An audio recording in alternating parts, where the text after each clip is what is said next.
মালহামাতুল কুবরা launch করার পরে আল্লাহ রাব্বুল আলামিন এই মুসলিম উম্মার এই দুরবস্থা কাটানোর জন্য ইমামুল মাহদিকে পাঠাবেন ইনশাআল্লাহ। কোত্থেকে আসবেন? নবীজি বলছে যখন দেখবে খোরাসান থেকে ব্ল্যাক ফ্ল্যাগস গুলো বের হয়ে গেছে, এভাবে আসছে হাদিসে, বরফের উপরে সাঁতার কেটে হলেও তাদের সাথে যোগ দিব। ওই সময় ওয়ার্ল্ডের অবস্থা কেমন থাকবে আমরা জানি না, হাদিসে এভাবে আছে। নবীজি বলেছেন খোরাসান থেকে যে মুজাহিদিনরা বের হবেন তাদেরকে কোনো বাহিনী পরাস্ত করতে পারবে না, এমনকি তারা জেরুজালেম পর্যন্ত পৌঁছে ওটাকে জয় করবে। হাদিসে আসছে, কিছু করার নেই। হাদিস সহিহ না জয়ীফ না জাল, ওলামায়ে কেরামকে জিজ্ঞেস করে নিন, এটা হাদিসে আছে, কিছু করার নেই। পৃথিবীর ভবিষ্যৎ লেখা হয়ে গেছে। ইমামুল মাহদী এখান থেকে মদিনা থেকে তিনি পালিয়ে চলে আসবেন মক্কায়। তিনি নেতৃত্ব নিতে চাইবেন না, মানুষ জোর করে তাকে নেতৃত্ব দিবে। হাজার আসওয়াদ এবং মাকাম ইব্রাহিমের মাঝখানে তার হাতে বায়াত নেওয়া হবে। কতজন বায়াত নেবেন? 313 জন। 300। এরপর শাম থেকে একটা বাহিনী তার সাথে যুদ্ধ করতে আসবে।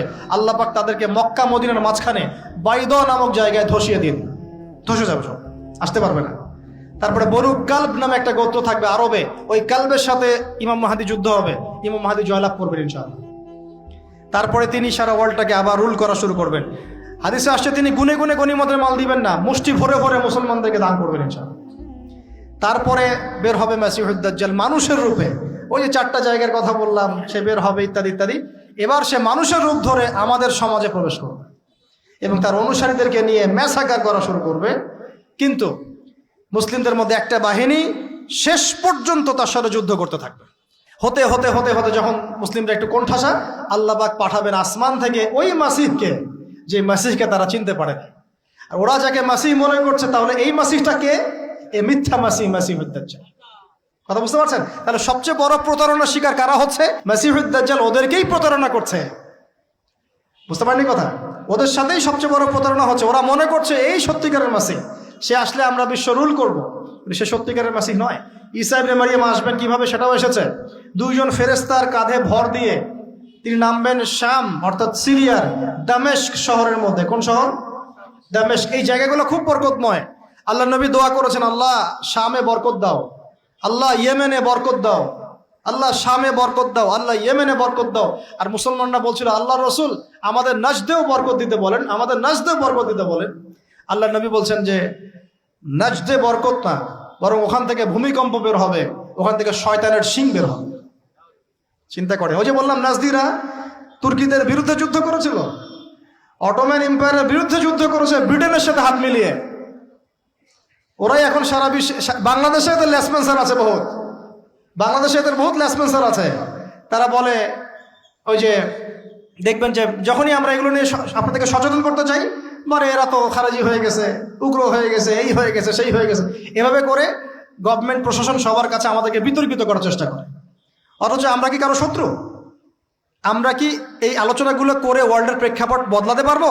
পারবো না। কিন্তু আমাদের প্রজন্মকে আমরা জানাতে তো পারবো, যাতে তারা আত্মবিশ্বাসী হয়ে গড়ে ওঠে যে আমরা এই নতজানু মনোভাব নিয়ে পৃথিবী থেকে যাবো না ইনশাআল্লাহ। আমরা পৃথিবী থেকে মাথা উঁচু করেই যাবো ইনশাআল্লাহ। মুসলিমদের হাতেই বিশ্বের বিজয় লেখা আছে, আস্তে আস্তে বিশ্ব ওইদিকে যাবে, এটা তো ওদেরকে জানতে হবে। আমরা তো ওদেরকে জানাচ্ছি মাত্র। তো নাশ থেকে বের হবে শয়তানের শিং, এটা বলা হয়েছে। যাই হোক, এখন ঈসা ইবনে মারিয়াম আসবেন এই সিরিয়ার দামেস্ক, চুল দিয়ে টপ টপ করে পানি পড়তে থাকবে, মুক্তা ঝরছে এরকম পানি। তার নিঃশ্বাস যতদূর পর্যন্ত যাবে ততদূর পর্যন্ত কাফেররা মরতে থাকবে। সুবহানাল্লাহ। এমনকি তিনি খুঁজতে খুঁজতে দাজ্জাল পর্যন্ত আসবেন। দেখবেন যে মুসলিমদেরকে অবরুদ্ধ করে রাখা হয়েছে, বলবেন দরজা খুলে দাও, নামাজের ওয়াক্ত হবে, আজান দেওয়া হবে, ফজরের ওয়াক্ত। ভাই আমরা যদি ফজর মিস করি, আমরা আসলে ওই বাহিনীতে যোগ দিতে পারবো না, বেঁচে থাকলেও জানি না আমরা অত বছর থাকবো কিনা পৃথিবীতে, আল্লাহই ভালো জানেন, এটা আমরা জানি না।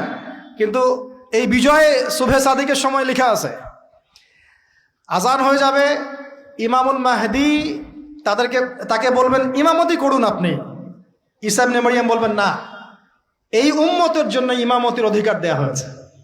বলেন সুবহানাল্লাহ। তিনি ইমামতি করবেন না, বরং মুক্তাদি হবেন। দরজা খুলে দাও, নামাজ শেষে দরজা খুলে দেওয়া হবে।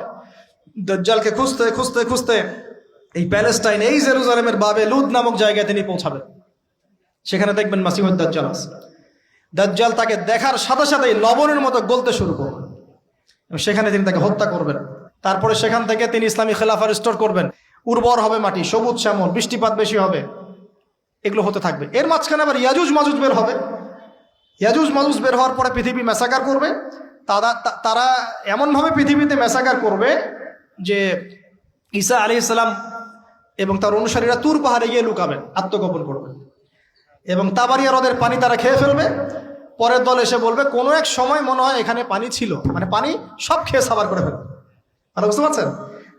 ঈসা আলাইহিস সালাম দোয়া করবেন, আল্লাহ এই আযাব থেকে আমাদেরকে তুমি বাঁচাও। আল্লাহ পাক তখন তাদের ঘাড়ের মধ্যে একটা ভাইরাস দিয়ে দিবেন, ভাইরাস, পোকা ভাইরাস। এক ভাইরাসের সব ইয়াজুজ আর মাজুজ শেষ। এরপরে পৃথিবীতে বৃষ্টি বর্ষণ শুরু হবে। আল্লাহ পাক কোথা থেকে জানি পাখি পাঠাবেন, ওই যে আবাবিল পাখি পাঠিয়েছিলেন না, এরকম কোথা থেকে পাখি পাঠাবেন বড় বড় নখওয়ালা। এরা ওদের দেহগুলো উঠাবে, মহাবিশ্বের কোথাও গিয়ে ফেলে দিবে, জানি না আমরা কোথায় ফেলবো। এগুলো রূপ কথা মনে হচ্ছে না অনেকের কাছে, এগুলো সত্য, হাদিসে আসছে, একটা একটা শব্দ সত্য। এরপর 40 বছর এভাবে চলে যাবে, ঈসা আলাইহিস সালাম ইন্তেকাল হবে। তারপরে হাদিসে আসছে মানুষ আবারও খারাপ হওয়া শুরু করবে। এত খারাপ হবে, এত জঘন্য হবে যে আল্লাহ শব্দটা বলার মতো একটা মানুষ আর পৃথিবীতে থাকবে না। একটা মিষ্টি মৃদু একটা বাতাস আসবে, এই বাতাস মুমিনদের বগলের নিচ দিয়ে প্রবাহিত হবে এবং যার অন্তরে এক সরিষা দানা পরিমাণ ঈমান আছে, ওই বাতাসে তার জান কবজ হয়ে যাবে। বাকি থাকবে সব এই যে গরু, ছাগল, হাঁস মুরগির মতো মানুষ, গবাদি পশু। আল্লাহ বলার মতো মানুষ নাই, রাস্তা মোড়ে মোড়ে জেনা করবে। এটা আরো অনেক পরের কথা, অনেক পরের কথা। আমরা ওই যুগ দেখতেও চাই না, বাঁচতেও চাই না ওই যুগে, তাই না ভাই? আল্লাহ পাক বলছেন এরপরে, আল্লাহ রাসূল সাল্লাল্লাহু আলাইহি ওয়াসাল্লাম বলছেন এরপরে একদিন সকালে হঠাৎ করে দেখবে কেনা বেচা করতে করতে, কথা বলতে বলতে, পানি পান করতে করতে, খাবার খেতে খেতে এই যে পশ্চিম দিক থেকে সূর্য উঠে গেছে। তার মানে কি ওই দিন কিয়ামত হয়ে যাবে এবং এটা এত ফাস্ট হবে, এত দ্রুত হবে। আল্লাহ রাসূল সাল্লাল্লাহু আলাইহি ওয়াসাল্লাম বলেছেন যে কেউ বাসায় ফিরে যাবে, আহাল পরিবারের সাথে একটা দেখা করবে, এই সুযোগ পাবে না। একদম ইনস্ট্যান্ট একটা বজ্রনীনাদ, প্রচন্ড মানে শব্দ, এটাতে বিকট একটা শব্দে পুরো মহাবিশ্ব তোলপাড় সৃষ্টি হয়ে যাবে, একদম শেষ। এই হলো সিঙ্গার প্রথম ফুক, শেষ, সব ডেট। এই যে আমাদের এত বাহাদুরি, এত কিছু সব শেষ, মানে পৃথিবী আস্তে আস্তে ওর শেষের দিকে যাচ্ছে।